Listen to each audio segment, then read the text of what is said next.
முதல்வர் விஜய்க்கு திமுக தலைவர் மு.க.ஸ்டாலின் கேள்வி எழுப்பியிருக்கிறார். என்ன அப்படின்னு பார்த்தோன்னா, 1000 ரூபாய் கூட தராம இழுத்தடிக்கிறது தான் உங்களுடைய மாற்றமா என்று திமுக தலைவர் ஸ்டாலின் கேள்வி எழுப்பியிருக்கிறார். எந்த 1000 ரூபாய் கூட தர்றதுக்கு அப்படின்னு பார்த்தோன்னா, மகளிர் உரிமை தொகையை 15ஆம் தேதி வரவு வைக்கணும்.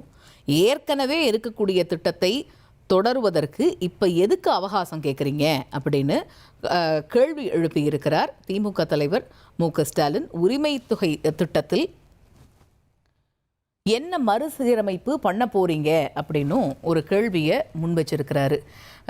ஏற்கனவே நேற்றைய தினம் பார்த்தோன்னா, பேரவையில் கடந்த அரசு மேற்கொண்ட அந்த மக்கள் நல திட்டங்கள் தொடரும் அப்படின்னு அறிவிச்சிருக்கக்கூடிய சூழல்ல தற்பொழுது இந்த 1000 ரூபாய் மகளிர் உரிமை தொகை கொடுப்பதற்கு எதுக்காக இந்த இழுத்தடிப்பு அப்படிங்கிற ஒரு கேள்வி எழுப்பப்பட்டிருக்கிறது.